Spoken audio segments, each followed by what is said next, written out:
മുട്ടയാണോ ആദ്യം ഉണ്ടായത്, കോഴിയാണോ ആദ്യം ഉണ്ടായത് എന്നതുപോലെ സംശയം ഉളവാക്കുന്ന കാര്യമാണ് സംഘികൾ എന്ന് പറയുന്ന വർഗം. വിഡ്ഢികളെല്ലാം സംഘികളാകുന്നതാണോ, അതോ സംഘികളായിക്കഴിഞ്ഞ് ഇവരെല്ലാം വിഡ്ഢികളായി മാറുന്നതാണോ എന്നുള്ളതാണ് സംശയം. പറഞ്ഞു വരുന്നത് RSS മേധാവി മോഹൻ ഭാഗവത് ഇന്ത്യയുടെ സ്വാതന്ത്ര്യത്തെയും ഭരണഘടനയും തള്ളിപ്പറഞ്ഞതിനെ കുറിച്ചാണ്. സമൂഹ മാധ്യമങ്ങളിലൂടെ സംഘികൾ ഇടുന്ന കമന്റ് വായിച്ചാൽ സാമാന്യ ബോധം ഉള്ളവർ നാണിച്ചു പോകും. എങ്ങനെയാണ് ഇത്രയും വിവരവും വിവേകവും ഇല്ലാത്ത ഒരു വർഗം ഇന്ത്യയിൽ ഉണ്ടായത് എന്ന് അത്ഭുതപ്പെടുത്തുന്ന കാര്യമാണ്. ഇങ്ങനെ സമൂഹ മാധ്യമങ്ങളിലൂടെ കമന്റ് ഇടുന്നവർ മാത്രമല്ല, BJP എന്ന് പറയുന്ന പാർട്ടിയിലും അവരുടെ പ്രധാന സംഘടനയായ RSSലുമുള്ള പ്രധാന പദവികൾ വഹിക്കുന്നവർ പറയുന്ന വാക്കുകൾ കേൾക്കുമ്പോൾ എങ്ങനെയാണ് മനുഷ്യൻ ഇങ്ങനെ ആയിത്തീരുന്നതെന്ന് ഒരു തരത്തിലും മനസ്സിലാക്കാൻ സാധിക്കുന്നില്ല.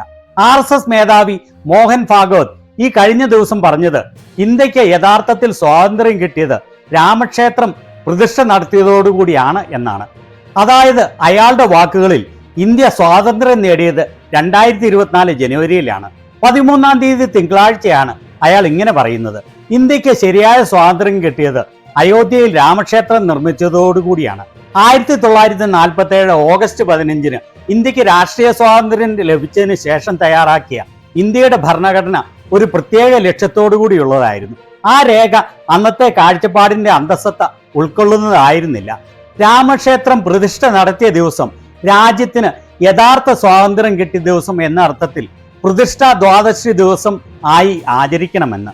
ഇന്ത്യയുടെ സ്വാതന്ത്ര്യത്തിനും സ്വാതന്ത്ര്യ സമരത്തിനും എതിരെ പ്രവർത്തിച്ച RSSന് 1947 ഓഗസ്റ്റ് 15-ന് ഇന്ത്യക്ക് സ്വാതന്ത്ര്യം ലഭിച്ചത് ഒരു തരത്തിലും അംഗീകരിക്കാൻ കഴിയുന്നില്ല എന്നാണ് ഈ വാക്കുകൾ തെളിയിക്കുന്നത്.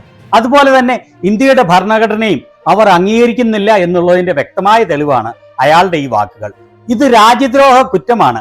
ഇത് ആദ്യമായല്ല ഇന്ത്യക്ക് ലഭിച്ച സ്വാതന്ത്ര്യവും ഇന്ത്യയുടെ ഭരണഘടനയും തള്ളിപ്പറയാൻ RSSും BJPയും ശ്രമിക്കുന്നത്.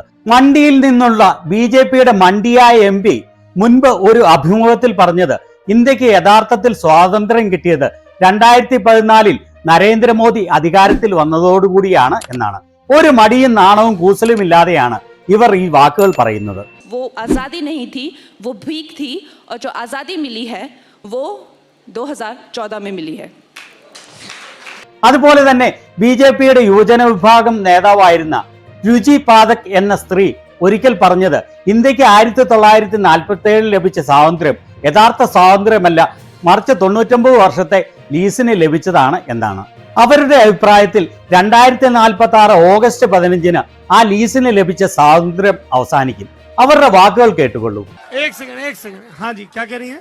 मैं बता रही हूँ कि ये भी 99 साल की लीज पर ले पाए थे आप. अगर आप में इतनी कुब्बत थी तो पूरी आजादी लेते ना. उस टाइम क्यों आपने लीज पर ले ली? 99 साल की लीज पे? हाँ, ये जो आजादी हुई है ये 99 साल की लीज पर है. भारत कंप्लीटली आजाद नहीं है. യഥാർത്ഥത്തിൽ ഇവരുടെ മനസ്സിലുള്ളത് ഇങ്ങനെയാണ്. മോദി അധികാരത്തിൽ വന്നതിന് ശേഷമാണ് അവർക്ക് ഏത് വിഡ്ഢിത്തവും ഒരു മടിയും കൂടാതെ ഒരു ഉളുപ്പും കൂടാതെ വിളിച്ചു പറയാനുള്ള സ്വാതന്ത്ര്യം ലഭിച്ചത്.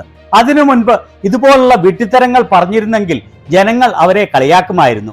പക്ഷെ ഇപ്പോൾ ഇതുപോലുള്ളതും ഇതിലപ്പുറവുമായി ഏത് വിഡ്ഢിത്തവും പറയാനുള്ള സ്വാതന്ത്ര്യവും ഉളുപ്പില്ലായ്മയും മോദി വന്നതോടുകൂടി അവർക്ക് ലഭിച്ചിരിക്കുകയാണ്. കാരണം അവർക്കറിയാം അവരുടെ അതേ മനോനിലയുള്ള 5 പൈസയുടെ വിവരമില്ലാത്ത വളരെയേറെ ആളുകൾ അവരെ പിന്തുണയ്ക്കാനുണ്ട് എന്ന്. മോദി ഭരണത്തിന് കീഴിൽ രാജ്യത്തിൽ ഉണ്ടായ ഏറ്റവും വലിയ അധപതനമാണ് തലച്ചോറില്ലാത്ത, ബുദ്ധിയും ബോധവും ഇല്ലാത്ത, ചിന്തിക്കാൻ കഴിവില്ലാത്ത, ഏത് വിഡ്ഢിത്തവും വിളിച്ചു പറയാൻ ഒരു നാണവുമില്ലാത്ത വലിയൊരു വിഭാഗം ആളുകൾ ഉണ്ടായി എന്നുള്ളത്. ഇവർ എല്ലാവരും സ്വയം വിചാരിക്കുന്നത് അവർ വലിയ ബുദ്ധിമാന്മാർ ആണ് എന്നും അവർ വിശ്വസിക്കുന്ന വിഡ്ഢിത്തങ്ങളാണ് ശരിയെന്നുമാണ്. കാരണം അവർ ജീവിക്കുന്നതും പ്രവർത്തിക്കുന്നതും ഇത്തരം ആളുകളുടെ ഇടയിലാണ്.